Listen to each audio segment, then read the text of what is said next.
The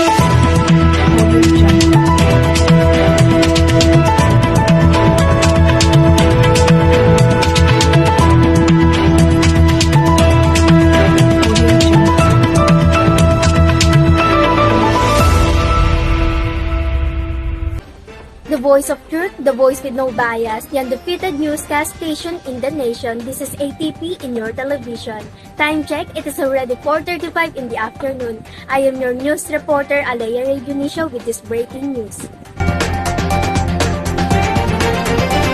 The world's finest scientists have warned that the growing loss of the Earth's natural life support systems is threatening human civilization as they release the findings of the most comprehensive planetary health check ever conducted.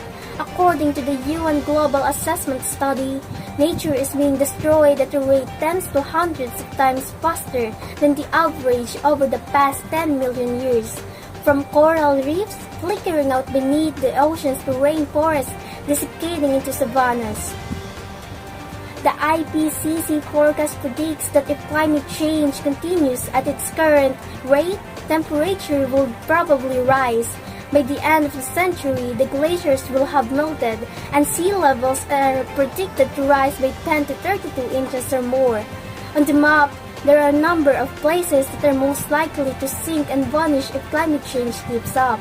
Here is Patricia Aden, who will go into more detail on the seriousness of the situation if global warming persists.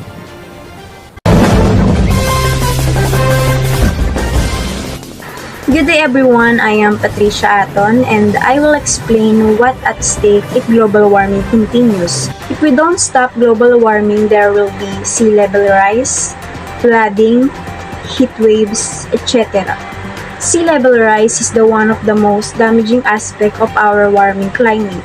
According to the article of Capital Colonization, rising sea level could cost the world of $14 trillion a year by 2100s. More than 600 million people live in low elevation coastal areas, less than 10 meters or 32.8 feet above sea levels. Next is floodings. If the world does nothing to mitigate rising sea levels, coastal flooding will be so extreme and destructive that its damage will be worth up to 20% of GDP by 2100s. According to a new research, the authors claim that rising sea level could cost the global economy $14.2 trillion in lost to or destroyed assets by the end of the century, as large areas of land, home to millions of people, become flooded. The last one is heat waves.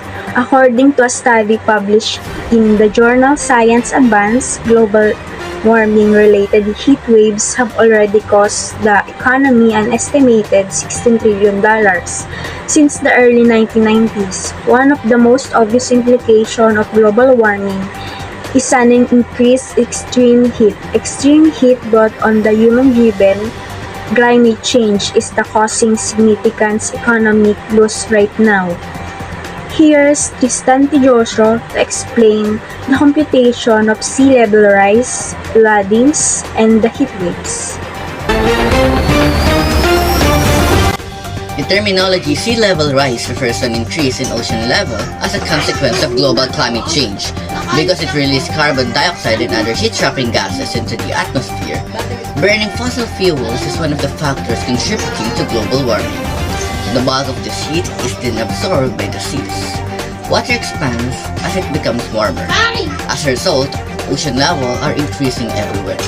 The sea level climbed by 0.2652 meters during the commencement of 21st century, costing the global economy $14 trillion. But, how do I get 0.2652 meters? I just multiply the rate of sea level increase by time and divide the result by 1000 to obtain the sea level in the year 21st.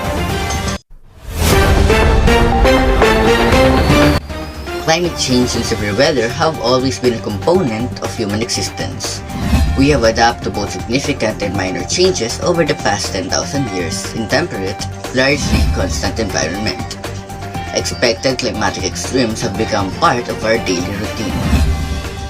We can determine how much harm the flood of 21st will do to our civilization by using this calculation.